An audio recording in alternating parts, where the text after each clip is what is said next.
Ok, c'est parti pour un tour de l'actualité avec les marchés là qui viennent d'ouvrir il y a une demi-heure et qui sont en chute aujourd'hui, mercredi.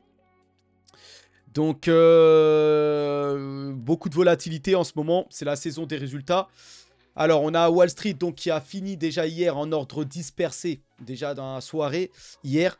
Et on a Disney qui a pesé. Donc, Disney, vous connaissez tous Disney, Walt Disney. Et le titre Walt Disney qui a chuté, qui a entraîné un peu voilà, une baisse des marchés. Mais de manière globale, il y a beaucoup de volatilité. Les marchés, là, voilà, sont en recherche d'informations par rapport au taux d'intérêt, l'inflation, tout ça. Donc, on suit le cours, on attend de voir ce qui va se passer par rapport à l'inflation, les taux. On attend les résultats américains. En attendant, TikTok qui poursuit le gouvernement américain et affirme que l'interdiction viole le premier amendement. Donc on va voir ça, TikTok qui se bat hein, pour ne pas être interdit aux États-Unis sans être vendu à une entité américaine. Donc voilà, ils portent plainte, en tout cas ils ont l'intention de combattre et d'aller à la justice face au gouvernement américain, tout ça. Et en attendant, bah, les États-Unis qui continuent leur combat hein, contre les Chinois, TikTok, tout ça, mais les États-Unis révoquent certaines licences d'exportation pour vendre des puces à Huawei dans le but de freiner la puissance technologique de la Chine. En fait, Huawei qui vient de tenir, c'était au Moyen-Orient, un événement par rapport à leur nouveau PC. Les PC portables, ils ont sorti un Ultrabook là, et le téléphone là, le Pura 70 qui promet, voilà, qui est très puissant, tout ça. Huawei qui revient dans la course, même si ils n'utilisent plus les services Google, voilà. Mais ils sont là, ils sont toujours là, ils proposent la 5G et ils inquiètent les Américains parce qu'ils progressent très vite dans la technologie. Et bien les Américains font tout pour freiner leur ascension et leur puissance technologique. Donc les États-Unis qui font tout pour freiner la Chine. Et donc voilà, et les États-Unis qui sont partout, hein, sur tous les fronts. Les États-Unis qui ont aussi suspendu leurs expéditions d'armes vers Israël, tout ça pour empêcher l'invasion de Rafah. Donc les États-Unis qui ont un œil partout, qui essaient de tout contrôler, voilà, ils sont derrière, voilà, toutes les choses qui se passent dans le monde, ils sont derrière en tout cas. Maintenant, chez eux, enfin, l'IA génératif là, bon ça concerne le monde entier, mais ça se développe surtout aux États-Unis, mais là, on voit que même en Chine, là, ça progresse. Et si l'IA générative accélère le développement de robots de type humain, cela signifie pour l'emploi. Dans cet article, on voit que ça concerne surtout la Chine, là, avec l'entreprise LimX Dynamic, ici basée en Chine. Vous savez que les Chinois, là, ils ont des usines un peu partout dans le monde. Et vous connaissez, hein, les Chinois, ils travaillent, ils font beaucoup d'heures. Et là, bah, ces robots-là pourraient remplacer toutes ces heures de travail des Chinois, là. Et donc, on voit que ça progresse et que les robots là-bas sont prêts quasiment à prendre la place. Donc, bon. Vous avez Tesla avec Optimus, enfin la robotique, les robots humains sont en train de se développer à une grande vitesse. Maintenant, le temps qu'ils soient dans nos foyers, dans les foyers voilà, des particuliers, c'est pas pour tout de suite, mais on voit qu'ils arrivent à faire des premières tâches. Donc ça sera à suivre de très très près. Donc voilà pour les États-Unis. Au Canada, là, on a Elon Musk, qui est américain, hein, qui dit que cela semble fou si c'est exact. Donc il faudrait vérifier. Mais qu'est-ce qu'il y a? Encore le gouvernement canadien qui, voilà, le régime Trudeau, là, vous savez, Justin Trudeau, ici, là. Trudeau a introduit une nouvelle loi orwellienne appelée Projet de loi C63 sur les préjudices en ligne, qui donnera à la police le pouvoir de rechercher rétroactivement sur Internet les violations de discours haineux et d'arrêter les contravenants, voilà, même si l'infraction a eu lieu avant la loi. Donc maintenant, en gros, c'est qu'ils vont pouvoir fouiller notre passé, voilà ce qu'on fait sur Internet, ou en tout cas, bon, pour ceux qui, apparemment, qui proposent des contenus haineux. Bah, ceux qui ont des contenus de haine bah, vont se voir. Bon, après, j'ai envie de dire, voilà, hein, faut pas faire de bêtises pour cela, mais quand même, c'est, voilà, pour la, comment on dit ça, pour, bah, il viole un peu la vie intime, on va dire. Là, en autorisant, sans qu'on puisse rien faire, qui fouille dans notre passé comme ça, c'est un peu, voilà. Bah, en tout cas, au Canada, voilà, c'est fou ce qui se passe là. Donc on verra ça, mais c'est assez incroyable. Bon, bref, en tout cas, l'action Shopify, qui est vraiment la pépite canadienne, hein, c'est l'action la plus belle valeur canadienne, et l'une des seules, hein, qui est même cotée au Nasdaq américain.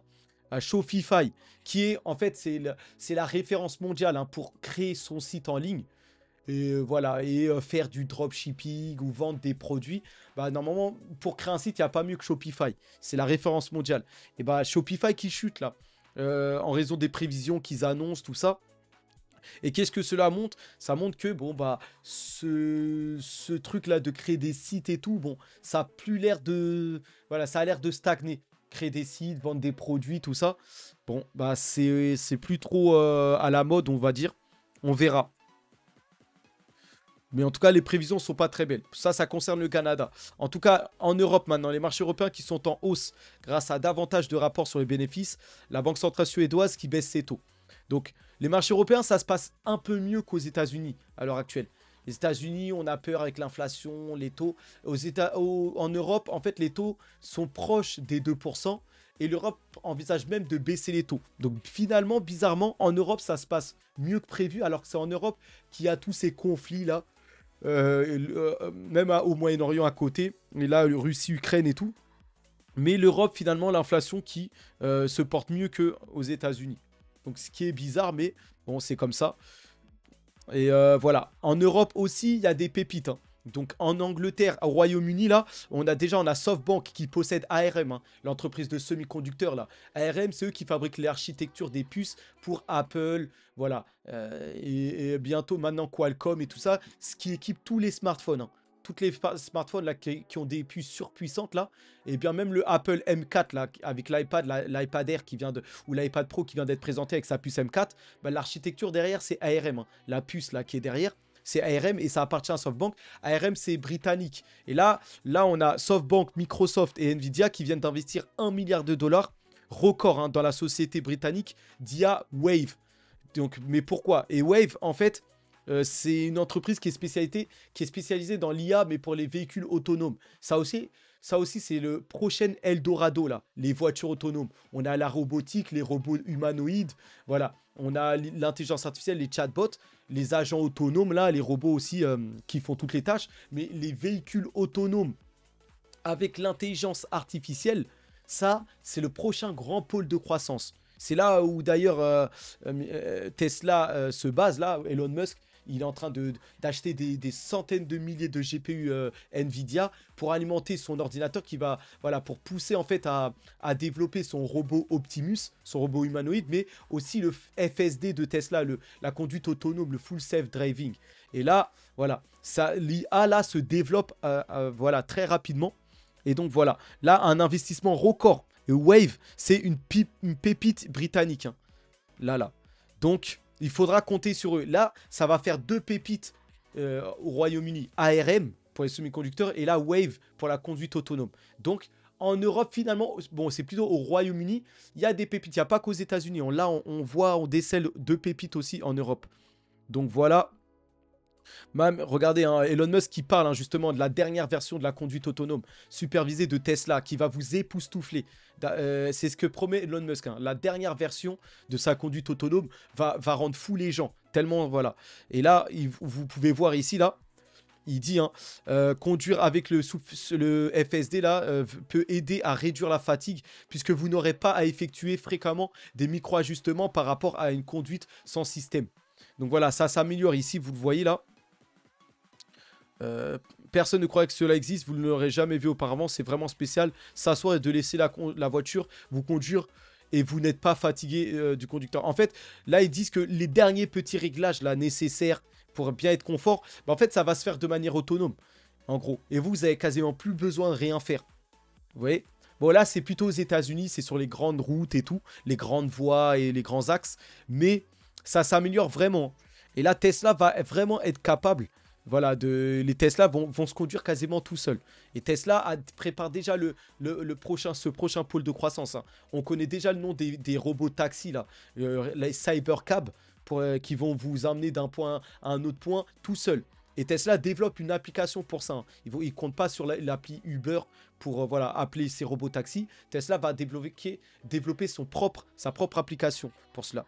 Donc il y a une grosse part de croissance qui arrive par rapport à la conduite autonome et les robots taxis, tout ça. Donc on reste voilà, au Royaume-Uni. On a AstraZeneca c'est les laboratoires de vaccins là, pour le Covid-19.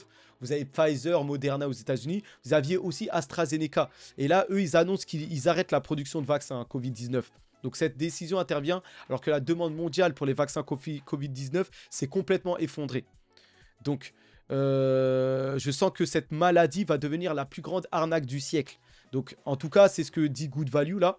Mais ouais, là, ça y est, hein, les vaccins s'arrêtent. Le Covid, bizarrement, voilà, ça n'existe plus. Bon, où ça s'est évaporé. Surtout, il y a des enquêtes maintenant par rapport à ça. Et surtout aux États-Unis avec le docteur Fauci, là, voilà, il y a des choses qui vont sortir de tout ça. Donc, des vérités. Et en tout cas, là, ils arrêtent toute cette folie. Donc, ils ont récupéré leurs milliards et tout ça. Et maintenant, c'est terminé. Ça, tout ça, c'est au Royaume-Uni. Maintenant, en France. On est le 8 mai, hein, mercredi 8 mai, et c'est pour rappeler la date du 8 mai 1945, la résistance de la France qui est libre et les Alliés qui triomphaient sur l'Allemagne nazie. Donc grand jour pour la France, le 8 mai 1945, et où le jour où la France a gagné face à l'Allemagne. Donc voilà, c'est un rappel. Et là, c'est un jour férié en France. Hein. Ce jour-là du 8 mai 1945, célébré tous les ans, le 8 mai. Donc jour férié, en tout cas aujourd'hui en France.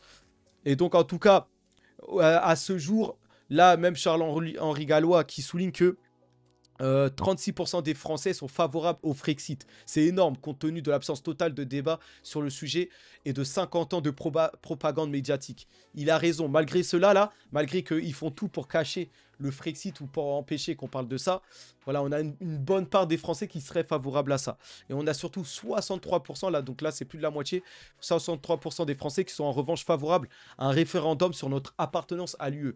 L'Union européenne, parce qu'on nous fait croire que c'est voilà, c'est l'Europe, mais non, en fait, l'Union européenne, c'est un gang, c'est une mafia entraînée par Ursula von der Leyen et ça casse là. Ces agents-là, Macron, Zelensky, Meloni, tout ça là, voilà, c'est une caste.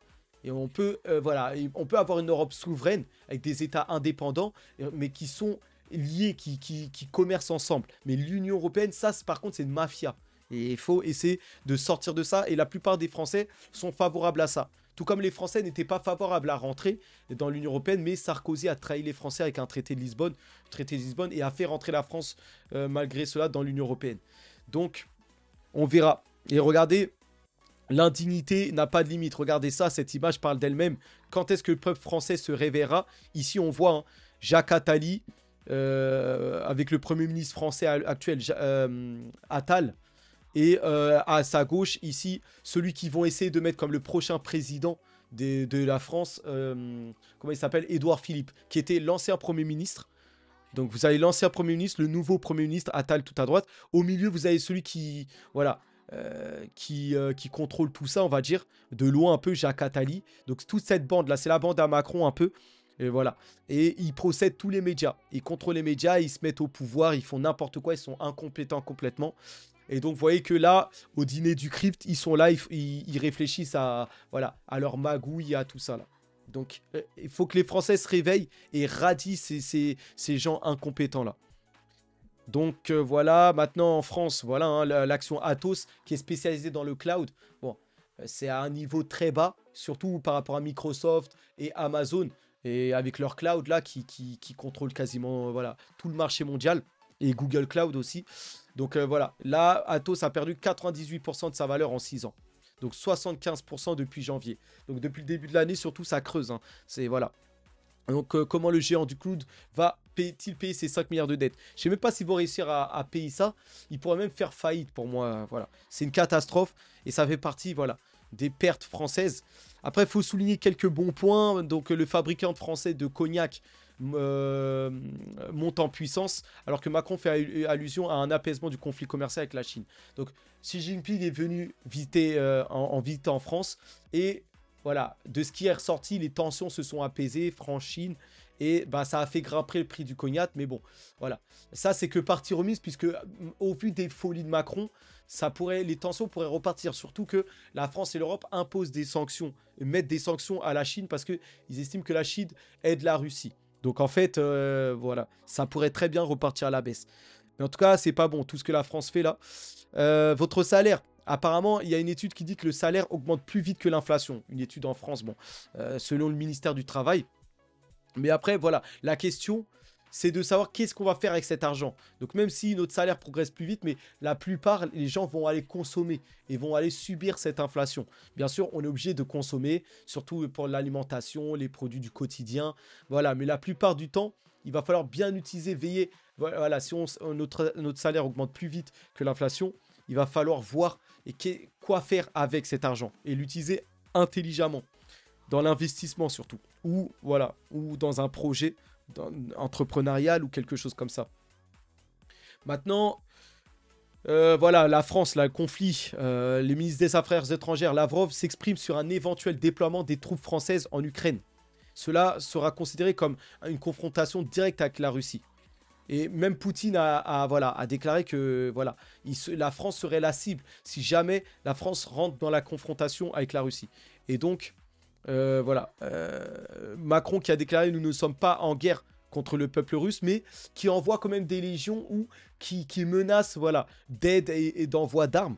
Et donc voilà, il essaie de calmer les tensions, mais en même temps il menace direct. Donc on ne sait pas trop à quoi il joue.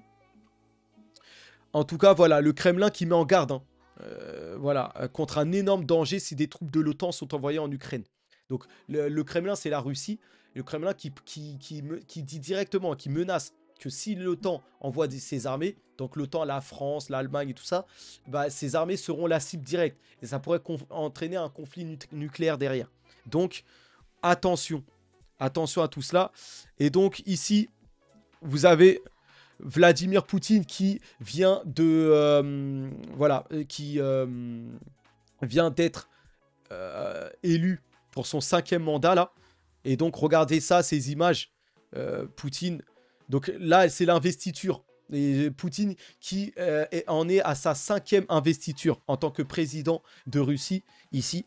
Et là, voilà, il est investi président de Russie pour la 5e fois. Voilà, il n'y avait pas de doute à cela. Énorme chef d'État, un grand monsieur, vous voyez, toujours droit. Voilà, il a contribué voilà, à ramener la Russie. Où est-ce que la Russie est? Voilà, il prête serment là. Et donc la Russie est encore bien pour encore quelques années. Et même pour plus tard, hein, même après le retrait de Poutine. Voilà. En tout cas, grande nation. Et voilà. Moi en tout cas, je suis en tout cas dans le conflit face à l'Ukraine, je suis plus pro, on va dire, Russie. Parce que la propagande dit que la Russie va envahir l'Europe et tout ça. Pas du tout. La Russie met simplement une ligne. Et surtout, l'Ukraine est gangrénée de nazis. Voilà, une nation voilà, est contrôlée par les États-Unis. Et heureusement que Poutine met un frein à tout ça. Donc, en tout cas, longue vie à Poutine. Et voilà, c'est un homme droit et avec des bonnes valeurs, tout ça. Donc, voilà. J'espère qu'il fera même encore un autre mandat après. Mais bon, là, il commence à avoir plus de 70 ans. Donc, on verra ça. Mais en tout cas, bon. Voilà. Tant mieux pour lui qu'il soit encore élu. Le Vietnam et la Chine, surtout les alliés de la Russie, là, les BRICS. Et on a le Vietnam qui postulera pour rejoindre les BRICS en 2024. Donc Xi Jinping qui mène hein,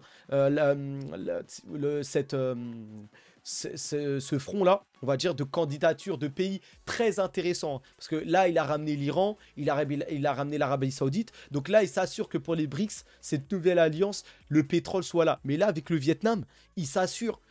Parce que le Vietnam, là, ça va être un pays très riche.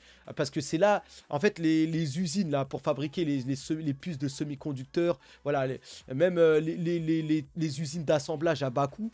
Bah maintenant, le Vietnam est en train même de prendre le pas sur la Chine. C'est pour ça que Xi Jinping s'assure, parce que c'est au Vietnam que tout va être fabriqué. En fait, le Vietnam, c'est comme la nouvelle Chine, pour produire à bas coût, on va dire.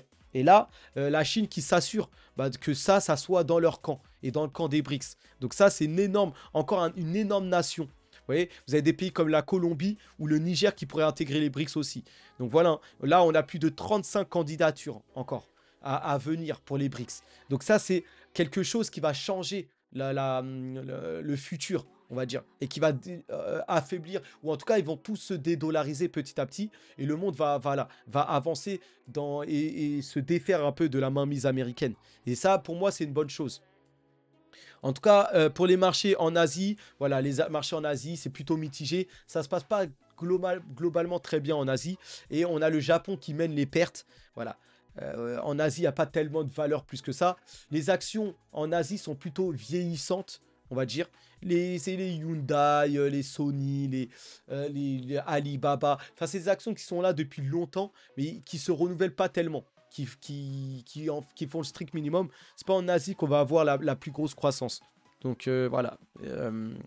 Et l'Arabie Saoudite, qui, sous l'impulsion de Ben Salman, qui est très jeune, hein, le roi héritier de l'Arabie Saoudite, qui dépense sans compter, qui a des ambitions incroyables avec ces projets-là futuristes de 2030. Mais là, on voit que le budget de l'Arabie Saoudite explose. Vous voyez, 3,3 milliards de déficit au terme 2024, 4 fois plus qu'il y a un an. La hausse des revenus pétroliers ne couvre pas justement l'explosion des dépenses pour ces projets pharaoniques. Et le déficit devrait durer au moins jusqu'en 2026. Donc en fait, Ben Salman dépense plus que ce qu'il n'a. Et même le pétrole ne couvre pas ça. Donc il ferait mieux de faire attention dans le but de créer des grosses dettes pour l'Arabie Saoudite. Mais après, il a de quoi peut-être plus tard recevoir des retours incroyables sur investissement. Mais bon, en tout cas là, il fait exploser le budget. Après, est-ce que c'est dû à sa jeunesse? Il a à peine 30 et quelques ans. Bon, il faudra voir ça, mais bon. Après, il ne faut pas s'inquiéter hein, pour l'Arabie Saoudite. Là, ils ont Saudi Aramco, qui est l'une des plus grosses entreprises, qui fait partie du top 5 des plus grosses capitalisations mondiales. Et là, Saudi Aramco qui va verser 31 milliards de dividendes à ses actionnaires. Et quand on sait que c'est l'Arabie Saoudite le plus grand actionnaire de Saudi Aramco, on a l'État saoudien qui va s'en mettre plein les poches. Lui qui détient 82% de la société, 82% des parts de la société. Donc l'Arabie Saoudite va engranger parce que le pétrole c'est loin d'être fini. Hein. On parle d'écologie, voilà, pas de véhicules, plus de véhicules thermiques d'ici 2030-2035. Tout ça c'est faux. Hein. Le pétrole, l'augmentation, même l'or noir, ça augmente encore. Hein. La production de pétrole, des trucs comme ça. Donc on est loin d'avoir fini avec ça. Et l'Arabie Saoudite va continuer à brasser sur le pétrole là. Donc on va passer maintenant aux cryptos. Et dans le reste de l'actu internationale, là, l'Argentine. Donc on a la filiale d'une entreprise publique d'Argentine qui exploitera le Bitcoin avec Stranded Gas, de selon Forbes. Donc en gros... Ici, on a Argentine qui va s'exposer au minage, ici. Au minage crypto. Ils vont utiliser des ressources naturelles ou des choses comme ça. Et donc, voilà. Et Javier Milei qui fait beaucoup de bien à l'Argentine. Donc, dans les cryptos, on passe aux cryptos. Et FTX qui affirme que la plupart des clients de l'exchange cryptographique en faillite récupéreront tout leur argent. Donc voilà, j'ai envie de dire que c'est une histoire qui va bien se terminer. Sam Bankman-Fried en prison pour une vingtaine d'années et FTX qui va couvrir tous ses clients. Voilà, j'ai envie de dire que cette histoire elle se termine plutôt pas trop mal. Donc voilà, là on a FTX qui prévoit de rembourser 98% de ses créanciers qui récupéreront au moins 118% de leurs créances. Donc même un peu plus que ce qu'ils ont perdu à 118%. Donc, dans un communiqué, FTX a déclaré que le plan était soumis à la finalisation et l'approbation d'un tribunal du Delaware. Donc, c'est une bonne chose. FTX estime que la valeur totale sera distribuée aux créanciers se situerait entre 14,5 et 16 milliards de dollars de remboursement pour les clients, tout ça. Donc, finalement, tous les avoirs vont être rendus aux victimes, tout ça. Très bonne chose. Maintenant, d'après Arkham Intel, donc Arkham qui est un projet dans la crypto qui analyse les données, les transactions sur la blockchain. Et projet de très haut vol, hein. Très bon projet qui a sa propre crypto et qui devrait monter hein, selon que voilà l'adoption de la crypto. Et donc Arkham qui, d'après ses recherches, a montré que le montant de Bitcoin détenu par le gouvernement américain serait de plus de 216 000 Bitcoins, soit près de 14 milliards de dollars. Le gouvernement américain posséderait près de 14 milliards de dollars. Voilà pourquoi ça va être difficile que les États-Unis, vous savez, perdent leur hégémonie, leur puissance, leur rang de première nation économique. Parce que même côté crypto et Bitcoin, ils sont largement en avance. Et ils possèdent largement plus de crypto et de Bitcoin que les autres nations. Donc en termes de richesse, les États-Unis vont continuer, je pense, parce que c'est eux qui entreprennent le plus, hein, mine de rien. Ils sont en avance sur l'intelligence artificielle, sur tous les trucs futuristes. Donc, on va pas se débarrasser comme ça des États-Unis, en fait. Ils sont trop loin. C'est eux qui mènent la charge par rapport à la finance et tout ça. Donc voilà, en Chine, la Chine, bien que la Chine se démène justement pour les rattraper, là on a la Chine continentale, hein, qui est désormais pleinement accès aux ETF Bitcoin et Ethereum Spot de Hong Kong. Donc ça peut faire une différence. Parce que là, les premiers jours de trading, bah, c'était que l'île Hong Kong qui négociait les ETF Bitcoin et Ethereum. Maintenant, on a toute la Chine entière qui va pouvoir s'exposer aux ETF du Bitcoin et d'Ethereum. Et là, ça peut faire la différence. Là, on peut avoir des volumes qui se rapprochent des volumes américains. Donc, on va voir ça. C'est très intéressant. On verra ça. En tout cas, les ETF Bitcoin Spot, donc américains, atteignent 250 milliards de dollars de volume d'échange cumulé. Donc voilà, ça va dans la continuité de ce que je vous dis. Les Américains sont trop en avance, en fait. Aucun autre État accumule ou voilà autant. Tout se passe aux États-Unis, même pour les cryptos, le Bitcoin, qui est censé être le futur, hein, de la finance. Vous voyez. Donc voilà, les États-Unis vont rester les maîtres, hein. Il y a pas. Voilà, on a là une baleine, certainement une baleine américaine. On le connaît pas, hein, mais Monsieur 100, comme on l'appelle, Mister 100, a acheté tous les bitcoins extraits aujourd'hui. Donc SAC 502 bitcoins. Donc tout ce qui est miné là, les bitcoins minés, là on a une bitcoin, enfin une baleine. Une baleine, c'est ceux qui possèdent pour des milliers ou des millions surtout de bitcoins, d'énormes avoirs, voilà, en liquidité pour le bitcoin ou les cryptos. Et là, cette baleine-là est en train de ramasser tous les bitcoins qui sont minés, qui sont nouvellement créés. Donc lui, il amasse à foison. Et il va se faire plaisir, hein, parce que on va bientôt rentrer dans la deuxième phase du bull run du bitcoin. Et bah voilà, hein, lui, il va démultiplier ses gains là, avec tous ses achats massifs. Et justement, nous constatons un regain de la demande pour les options d'achat de bitcoin en septembre. À un prix d'exercice de 75 000 dollars, également pour les options d'achat à 100 000 dollars. Donc, les traders d'options Bitcoin parient sur un mouvement haussier des prix en septembre au-dessus de 100 000. Donc, vous voyez qu'il y a des traders là qui parient que le Bitcoin va d'ici septembre surpasser ou dépasser les 100 000 dollars. Donc, voilà, beaucoup de traders parient. Et ça met des options. C'est des, voilà, hein, c'est des options, c'est un trade qui place voilà, sur le long terme et tout ça. Donc on va voir s'ils ont raison. Mais les gens sont plutôt optimistes. Et il y a de quoi. Quand on regarde les charts et sur le moyen long terme, on voit qu'il y a des chances. Donc voilà, ça fait partie de voilà, une expansion à venir du Bitcoin qu'on imagine. Donc Susquehanna. Donc là, je ne sais pas ce que c'est ça. Susquehanna dévoile un portefeuille d'ETF Bitcoin de 1,3 milliard de dollars. Susquehanna, pardon, a 438 milliards de dollars d'actifs sous gestion. C'est pas mal quand même. L'entreprise a déclaré à la Security and Exchange Commission détenir 17 271 326 actions de Grayscale Bitcoin Trust. Vous voyez. Donc, il possède énormément de Bitcoin via l'ETF de Grayscale. Ça, c'est une énorme chose.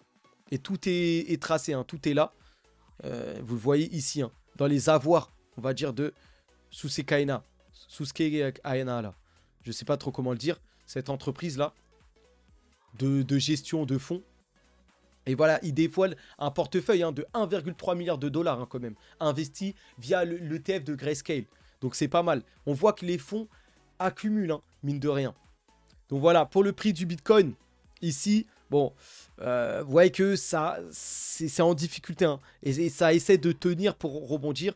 De manière générale, on est sur une phase descendante, hein. On va pas se mentir, on n'a pas de la force, on n'a pas le volume nécessaire, il n'y a pas de catalyseur. Et finalement, les cryptos, c'est là où on va terminer même cette vidéo par ça, tout à l'heure, ou dans quelques minutes. C'est là où les cryptos, et c'est là où tout le monde tombe dans le piège. Tout le monde est sur les cryptos, sur les altcoins, les choses comme ça. Mais les cryptos, prenez du recul. Les cryptos n'apportent pas de valeur encore. Il y en a, oui, le réseau Solana qui est un peu utilisé, les choses comme ça.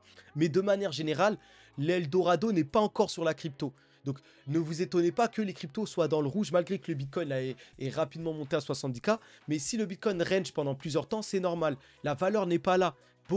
Très peu utilisent les cryptos, en fait. Donc prenez du recul, essayez de voir de manière générale où où est la croissance, ou qu'est-ce qui se passe? Et là, la croissance, elle est sur l'intelligence artificielle, avec les entreprises en bourse qui la composent, Nvidia, Supermicron, voilà, des entreprises comme ça.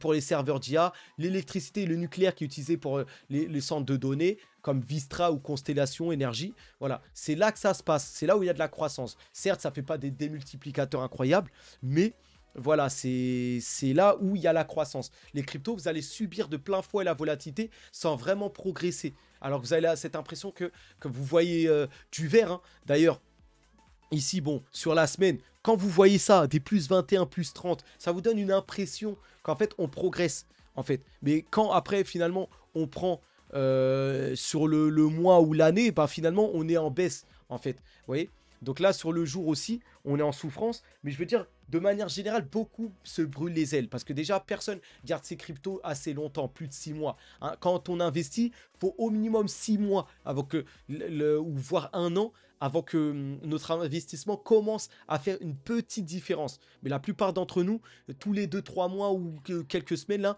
on change de crypto, on change de stratégie ou des choses comme ça. Au final, on progresse jamais. Vous voyez? Donc, on se fait trop avoir, on se brûle les ailes et finalement on progresse jamais. Et la majorité des gens, d'entre nous, tout le monde le sait, la plupart, on est en perte sur les cryptos, en fait. Parce que, voilà, on subit voilà, on est toujours en train de changer, on subit comment ça s'appelle, les cracks ou les hivers crypto, là. Et quand on veut que ça remonte, on prend toujours plus de risques pour essayer d'accélérer nos pertes ou des choses comme ça. Et finalement, on se brûle les ailes. Donc j'ai envie de dire, quand vous voyez là tous ces alcools, même c'est un piège, j'ai envie de vous dire. Normalement, on doit se concentrer sur l'essentiel et y aller lentement. Et mettre une toute petite partie sur la crypto. Parce que la valeur n'est pas encore là. Oui, ça s'enflamme des fois sur Ondo Finance. Oui, sur les mêmes coins, les trucs comme ça. Et ensuite, vous allez sur ces cryptos, mais il est déjà trop tard. Et ensuite, elles chutent. Et vous perdez. Enfin, c'est un gros bordel. En général, vous devriez mettre une toute petite exposition sur les cryptos les plus solides. Et une ou deux pépites comme Tao. Oui, Tao a un gros potentiel ou des choses comme ça. Et laisser couler. Mais la majeure partie de votre investissement devrait être sur les actions d'intelligence artificielle voilà, ou des actions très solides qui ont fait leur preuve, même qui versent des dividendes pour ceux qui ont des gros portefeuilles. Oui, des actions lentes comme McDonald's, en fait, Netflix, des choses comme ça, des actions qui créent réellement de la valeur. En fait, Netflix, ça marche bien. Amazon, voilà, Apple, ça vend. Il y a des choses concrètes derrière. Alors que la crypto, il n'y a pas tellement de volume, il se passe rien encore dans l'écosystème. Oui. Donc, réfléchissez à ça. Maintenant, si on revient sur la crypto, voilà, Grayscale qui retire sa demande d'ETF Ethereum futur. Parce que Grayscale avait déjà des bitcoins ETF futurs, c'est-à-dire que c'est des contrats, ils ne possèdent pas vraiment ni d'Ethereum ni du bitcoin, c'était des contrats sur ces choses-là pour la spéculation. Et là, Grayscale qui veut radier tout ça. Et Grayscale qui veut se pencher que sur des ETF spot. C'est-à-dire acheter vraiment de la crypto pour le compte de leurs clients. Et là, ils ont retiré leur demande d'ETF futur justement dans le but. La société semble vouloir éviter la stratégie du approuver les contrats à terme et refuser le spot. Donc en fait, voilà. Pour se donner les chances que le spot soit accepté, c'est-à-dire qu'ils détiennent vraiment des cryptos, ils enlèvent les contrats à terme, donc les ETF Ethereum futurs. Donc c'est une bonne chose pour la crypto, ça. Et pour bientôt peut-être l'approbation de l'ETF Ethereum Spot. Donc c'est bien ce que fait Grayscale. Et je sens que Grayscale va devenir un mastodonte, hein, un géant comme au même titre quasiment que BlackRock, mais pour l'écosystème crypto. Donc on verra ça. Maintenant, pour Ethereum, Vitalik Buterin propose l'EIP 70.2 pour affiner l'abstraction de compte Ethereum. Donc, il propose de permettre aux adresses classiques de fonctionner temporairement comme des wallets de smart contracts lors d'une transaction. Donc voilà, il essaye toujours d'innover, des choses comme ça. Et voilà, c'est très lent, mais c'est ce qui va faire qu'Ethereum va être l'Internet 3, la vraie plateforme de smart contract avec toutes ces innovations. Ils apportent beaucoup de nouveautés qui vont permettre, voilà, quand il y aura l'adoption, de faciliter les choses. Donc voilà, Ethereum qui progresse, même si pour le moment c'est complètement oublié, zappé. Pour l'instant, tout est concentré sur Solana, puisque Solana, comme c'est très rapide, bah, comme les cryptos ne sont pas très adoptés, bah, pour l'instant, les gars vont utiliser la blockchain qui est la plus rapide à l'heure actuelle, avec les frais les plus bas. Et pour le moment, c'est Solana. Et moi, Solana, c'est on va dire, ma blockchain préférée, quasiment. Et donc voilà, et là, on a encore un énorme projet qui intègre l'écosystème Solana. Il s'agit ici de Arcium. Et donc Arcium, ça va concerner ici, voilà, c'est le premier réseau informatique confidentiel. Donc là, on parle de... Arcium permet aux développeurs et aux applications de DeFi, donc la finance décentralisée, DePine, voilà, tout ce qui est le cloud et tout ça, et IA, voilà, et au-delà d'accélérer de manière flexible à une puissance informatique confidentielle, sans confiance véritable et performante. Donc voilà, Solana qui est de plus en plus dans la DePine et l'IA, et voilà, avec l'informatique, tout ça. Donc voilà, et là, Arcium va permettre d'utiliser une puissance de calcul, une puissance informatique pour alimenter tout ça. Donc encore une plus-value pour l'écosystème Solana. On va voir ce que ça donne. Donc en attendant, Binance qui progresse, hein, en tout cas dans les cours du BNB là, et Binance qui a des problèmes avec le Nigeria. Et là, apparemment, les responsables nigérians auraient proposé un règlement secret crypto. C'est ce qu'affirme le CEO de Binance, Richard Teng. Et je pense que c'est vrai, lui, il n'a pas intérêt à mentir. Voilà, des nouveaux détails, tac, tac, tac. Il affirme que des personnes ont approché les employés de Binance et suggéré d'effectuer un paiement. Donc le gouvernement du Nigeria réclame quelques milliards et pour régler une décision là face à Binance, on verra ça. Et donc voilà, pour revenir à ce que je disais là, voilà, faut pas, voilà, même Gary Gensler qui est considéré comme un méchant de l'écosystème crypto là, il dit nous supervisons un marché, et il parle pas du marché crypto, un marché général, un marché de 110 000 milliards de dollars. 110 000 milliards, je sais pas si vous vous rendez compte. Et les crypto-monnaies ne représentent qu'une petite partie de l'ensemble de nos marchés. Les cryptos, c'est une miette en fait. Mais certains investissent tout en crypto ou pensent que aux altcoins alors qu'il se passe rien. Quand je dis qu'il y a, c'est le titre de ma vidéo là, il n'y a pas assez de force sur la crypto. Quand je dis ça, c'est que en fait, quand je dis qu'il n'y a pas assez de force, c'est qu'il n'y a pas assez, il se passe pas assez de choses. C'est pour ça que les cryptos sont dans le rouge. Les cryptos ne peuvent pas faire de bénéfices, ne peuvent pas être dans le vert sans qu'il se passe des choses. Donc oui, il y a de la spéculation, c'est ça qui fait et qui provoque l'achat de Bitcoin et c'est ça qui fait monter le Bitcoin et donc qui fait monter les cryptos. Mais il se passe encore rien du tout dans l'écosystème crypto et ça, c'est une réalité. En fait, la crypto, où on en est avec la blockchain, le Web3, on en est au même niveau que la robotique, les robots humanoïdes et les véhicules autonomes. C'est-à-dire que c'est une technologie qui va être adoptée vraiment dans 2 ans ou dans 3 ans plus tard. Là, l'explosion, c'est pas la crypto, c'est l'intelligence artificielle. Et c'est là où tout se passe. Donc moi, en tout cas, mon investissement est concentré là où il y a la valeur, là où ça fait vraiment des bénéfices. Et là, je suis sûr d'avoir des gains sûrs.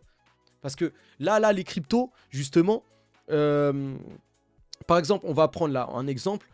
Ici, là, je vais vous mettre, et je termine par ça. Vous avez des cryptos très solides, par exemple, bon, Ethereum, ça c'est une valeur sûre. Quand on regarde sur l'année, c'est plutôt en hausse. Mais par exemple, si on prend Polygon Matic, qui était une des stars du dernier bull run, là, c'est où Polygon? Bon, c'est en 18e place maintenant, ça a bien chuté. Sur l'année, c'est en baisse, en fait. Donc, certains, en fait, pour être un bon investisseur, il faut en moyenne faire aller 15, 20%, 25%, voire plus. Mais chaque année, ça provoque une sorte de phénomène là, des intérêts composés. Les intérêts des intérêts. Mais il faut s'engager à une croissance moyenne positive quand même. Et ben, ceux qui sont sur la crypto, vous n'êtes pas garanti que votre crypto performera l'année prochaine. Et ça casse en fait cette histoire d'intérêt composé, ça casse cette croissance constante. Parce que les gars veulent être millionnaires direct, mais alors que c'est marche après marche. Et en fait, vous êtes là avec les cryptos, une année c'est fort, une année vous êtes dans le creux, et l'année d'après, ça se trouve le projet n'existe plus. Où vous allez avec ça, en fait? Vous allez nulle part. Donc en fait, voilà, ici il n'y a pas beaucoup de crypto. Moi je peux, là on va se parler vrai. Impossible de vous dire si Avalanche dans 1 an ou dans 3 ans ça sera utilisé encore. Ni Polkadot, ni Throne là. Pourtant, c'est des top 20. Dans les top 20 là, il y a plein de projets. J'en suis même plus sûr. Cardano, je suis même pas sûr. Cardano, en fait. Je suis même pas sûr. Finalement, on va passer entièrement à Solana et Ethereum. Et finalement, les gens vont arrêter d'utiliser ça. Ouais. Polkadot, bon, Chainlink, c'est une valeur sûre. Chainlink, c'est l'infrastructure. NIR, par exemple, NIR. Qui vous dit que, voilà, ça sera là dans 1 an ou 2? Pourtant, les gars, bon, il y a encore NIR, voilà. Et pourtant, les gars vont spéculer sur des projets encore plus spéculatifs, comme Kaspa. Kaspa, c'est prometteur, vous voyez. C'est, on dirait un Bitcoin moderne et tout. Pas sûr que ce soit là, vous voyez. Donc, faut bien réfléchir à tout ça. Bon, je vais pas vous refaire la liste, mais les cryptos, c'est trop volatile. Et tant qu'il se passe vraiment rien, bah, vous étonnez pas que vous stagnez, vous baissez. Enfin, voilà, ça monte rapidement, ça chute et que finalement, vous n'arrivez pas trop à faire des gains ou des choses comme ça. Donc, c'est vrai que c'est pas un discours qu'on veut entendre, mais c'est la réalité des choses. À un moment, il faut investir sur des choses qui apportent vraiment de la valeur, comme l'IA actuellement. Et surtout, rester longtemps et pas bouger tous les 2 3 mois d'actifs. Voilà, il faut holder sur le temps. Et c'est à partir de 6 mois, 1 an qu'on a les premiers résultats. Et surtout après 3 5 ans que vraiment on a fait de la plus-value. Et même au-delà. Donc voilà. Donc voilà pour cette vidéo. On se retrouve pour d'autres actualités. Et espérons que ça repart dans le. Voilà, hein, à la hausse quand même. Et voilà. Hein. Et que ça enclenche peut-être le prochain bull run pour essayer de toujours amener cette adoption massive pour les cryptos. On se retrouve en tout cas. Force à nous. Hein. Allez, à plus.